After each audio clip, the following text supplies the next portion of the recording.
भाजपा के छोटे मोटे नमूने गुंडों से घबराने का वक्त नहीं है। मेहंदी रंग लाती है सूख जाने के बाद और असली कांग्रेसियों की पहचान आती है मुश्किल वक्त आने के बाद। मेरा नाम कन्हैया है। अभी प्रधानमंत्री जी को यमुना का किनारा लेकर के आए हैं, पूरी की पूरी सरकार को यमुना पार लेकर के जाना है। हमने इनकी जेल देखी है, इसीलिए हम कहते हैं कि जगह है कितनी जेल में तेरे, देख लिया है देखेंगे। अगर संविधान की ताकत नहीं होती तो क्या इस देश में हेलीकॉप्टर पर उड़ने वाला और जूता सिलने वाला का वोट बराबर होता क्या? यह संविधान की ताकत है। वह पथ क्या, पथिक कुशलता क्या, जिस पथ में बिखरे सूल न हो, नाविक की धैर्य परीक्षा क्या, जब धाराएं प्रतिकूल न हो। हमारे लोकप्रिय नेता, हमारे जननेता, जिन्होंने पूरे देश को कन्याकुमारी से लेकर कश्मीर तक, मणिपुर से लेकर मुंबई तक देश को जो जोड़ने का काम किया है, जो भाजपा की दहशत वाली राजनीति है, जो बांटने की राजनीति है, जो नफरत की राजनीति है, उस नफरत की राजनीति के खिलाफ हम नौजवानों के भीतर जो साहस भरने का काम किया है, आदरणीय राहुल जी थोड़ी देर में यहां पहुंच रहे हैं। आप सब उनका संबोधन सुनेंगे। उससे पहले मैं 2-3 बात आपसे कहना चाहता हूं। पहली बात, अक्सर हम लोग सुना करते थे कि मेहंदी रंग लाती है सूख जाने के बाद। मैं कहता हूं, मेहंदी रंग लाती है सूख जाने के बाद और असली कांग्रेसियों की पहचान आती है मुश्किल वक्त आने के बाद। आप जो इस दौर में यहां खड़े हैं, कांग्रेस पार्टी का झंडा जो अपने हाथों में आपने थाम रखा है, यही कांग्रेस की विरासत है। यह पहली बार नहीं है दोस्तों कि अहंकारी सत्ता ने कहा हो कि हम कांग्रेस को समाप्त कर देंगे या कांग्रेस समाप्त हो जाएगी। मैं आपको याद दिलाना चाहता हूं, अंग्रेज अफसर भी यही कहा करते थे, जनरल डायर भी यही कहा करता था कि हम कांग्रेस को समाप्त कर देंगे। जिस साम्राज्य का सूरज अस्त नहीं होता था, 200 साल की उसकी गुलामी को बापू ने रघुपति राघव राजा राम, पतित पावन सीताराम, ईश्वर अल्लाह तेरो नाम, सबको सन्मति दे भगवान, ये गाना गा करके समाप्त कर दिया। साथियों, हम मानते हैं कि यह देश के लिए गंभीर वक्त है। हम मानते हैं इस देश को आजादी दिलाने वाली पार्टी, इस देश के लिए जान देने वाली पार्टी, हमारे नेता राष्ट्रपिता महात्मा गांधी ने इस देश को जोड़ कर रखने के लिए, भाईचारे के लिए, सद्भावना के लिए गोली खाई है। हम जानते हैं कि इस देश की एकता और अखंडता के लिए देश की पहली महिला प्रधानमंत्री श्रीमती इंदिरा गांधी ने अपने लिए, देश के लिए अपने ऊपर गोलियां खाई है। हम जानते हैं कि इस देश की सुरक्षा के लिए, इस देश की एकता के लिए हमारे पूर्व प्रधानमंत्री स्वर्गीय राजीव गांधी ने गोली खाई है। इसीलिए मैं आप तमाम कार्यकर्ताओं से कहना चाहता हूं, दोस्तों, भाजपा के छोटे मोटे नमूने गुंडों से घबराने का वक्त नहीं है। हम इनको बताएंगे कि देशभक्ति का मतलब क्या होता है। देशभक्ति का मतलब होता है देश के संविधान को अपने सीने से लगा करके रखना। देशभक्ति का मतलब होता है इस देश के भीतर रहने वाले जो 140 करोड़ लोग हैं, चाहे वो किसी भी जाति या धर्म के हों, उनको भारतीय समझना और उनको बराबरी का हक और अधिकार दिलाना। देशभक्ति का मतलब यह होता है कि देश के भीतर कहीं कोई दुर्घटना हुई हो, किसी के साथ भी अत्याचार और अन्याय हुआ हो, तो उसके पक्ष में खड़ा होना, शोषितों की आवाज बनना, मजदूरों, किसानों, नौजवानों, महिलाओं, दलितों, आदिवासियों, पिछड़ों और गरीबों की आवाज बनना। आपको मालूम है आदरणीय प्रधानमंत्री जी 10 साल से देश के प्रधानमंत्री हैं, यमुना के इस तरफ रहते हैं नई दिल्ली में। 10 साल लगा है उनको यमुना पार करने में। मेरा नाम कन्हैया है। अभी प्रधानमंत्री जी को यमुना का किनारा लेकर के आए हैं, पूरी की पूरी सरकार को यमुना पार लेकर के जाना है। इसीलिए मैं आप सबसे यह कहना चाहता हूं कि आपने जो देश भर से प्यार भेजा है, जो मोहब्बत भेजी है, जो चिंता भेजी है, उसका मैं सम्मान करता हूं। लेकिन याद रखिएगा, भाजपा से लड़ने का अनुभव हमारा पिछले 10 साल का अनुभव है। हमने इनके झूठे आरोप देखे हैं, हमने इनका झूठा वीडियो देखा है, हमने इनका झूठा मुकदमा देखा है, हमने इनकी जेल देखी है। इसीलिए हम कहते हैं कि जगह है कितनी जेल में तेरे, देख लिया है देखेंगे। इसीलिए न्याय और हक के लिए जो कांग्रेस पार्टी का संकल्प है कि पिछले 10 सालों से देश के लोगों के साथ जो अन्याय हुआ है, उस अन्याय के खिलाफ हमने ये तय किया है।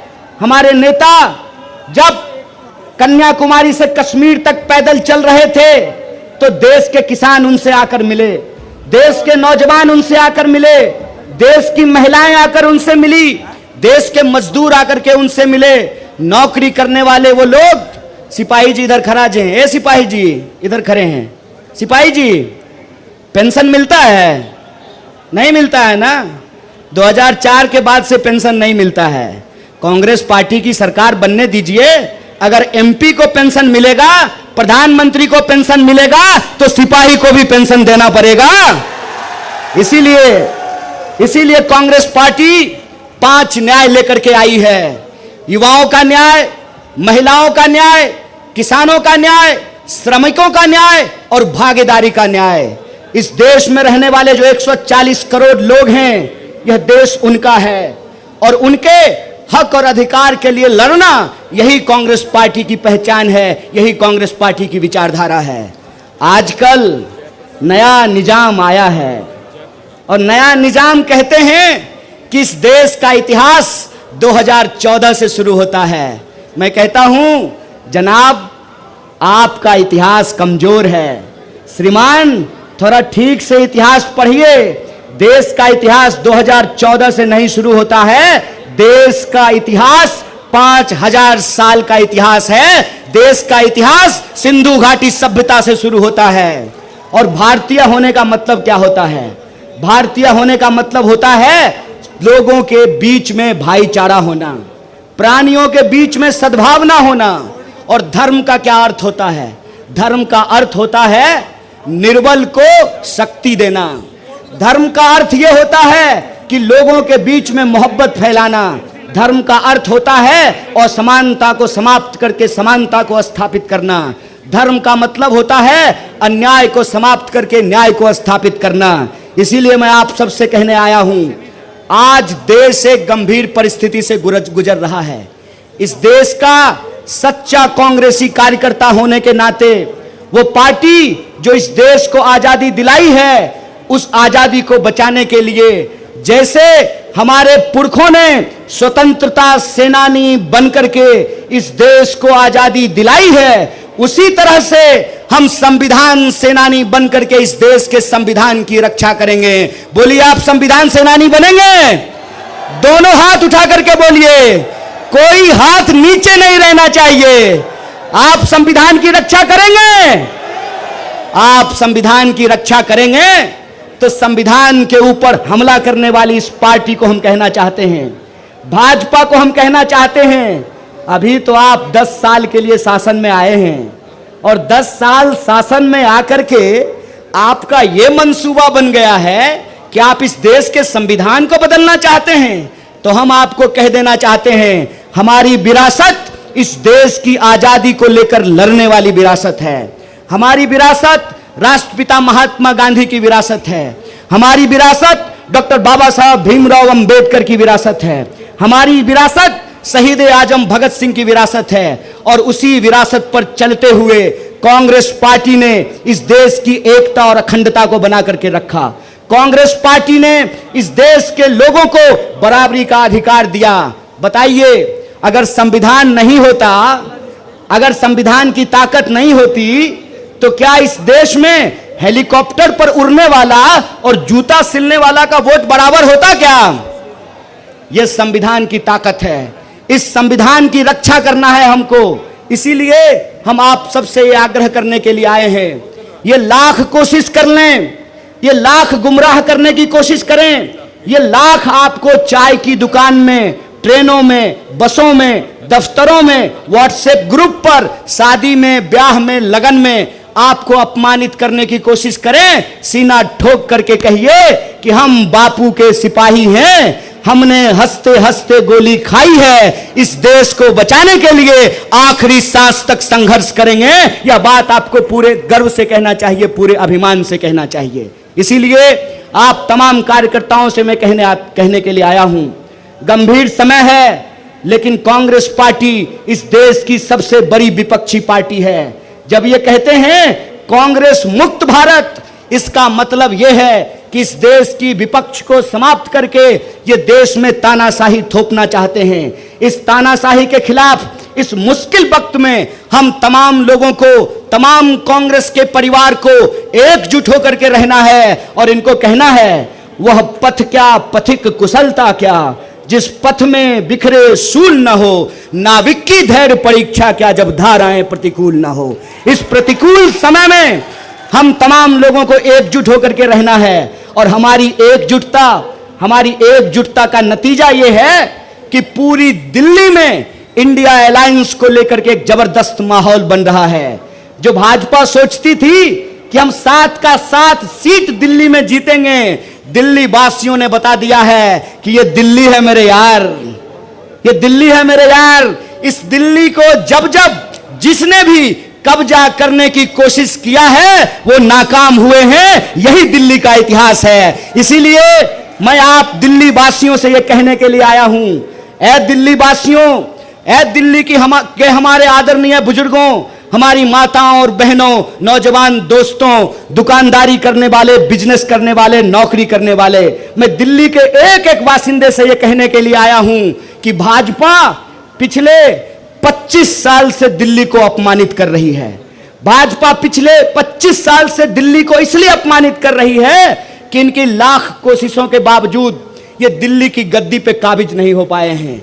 आज जब मैं उत्तर पूर्वी दिल्ली में जाता हूं, लोगों से बात करता हूं, तो लोग हमको बताते हैं एचकेएल भगत जी के बारे में, लोग हमको बताते हैं शीला जी के बारे में, लोग हमको बताते हैं जेपी अग्रवाल जी के बारे में। तो हम अपने दिल्ली के एक एक कार्यकर्ता को कहना चाहते हैं, मजबूती से इंडिया अलायंस के साथ खड़े रहिए। दिल्ली का माहौल बदल रहा है। इस बार दिल्ली न्याय के लिए लड़ेगी। बोलिए, दिल्ली न्याय के लिए लड़ेगी।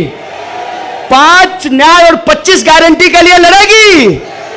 तो लड़ेगी दिल्ली न्याय के लिए और जीतेगी दिल्ली। यह भरोसा मैं आप सबको दिलाने के लिए आया हूं। सो आप तमाम कार्यकर्ता चुनाव के आखिरी दिन तक एकजुट रहिए और जब तक मतदान नहीं हो जाता है तब तक सचेत रहिए, सजग रहिए, एकजुट रहिए। ये गुमराह करने की कोशिश करेंगे, लड़ाने की कोशिश करेंगे, लेकिन लड़ना नहीं है, एकजुट रहना है और संविधान की रक्षा करना है। इस बार दिल्ली में जनता वोट का चोट करेगी तानाशाही के खिलाफ। इस बार दिल्ली का जनता वोट का चोट करेगी संविधान को तोड़ने वालों के खिलाफ।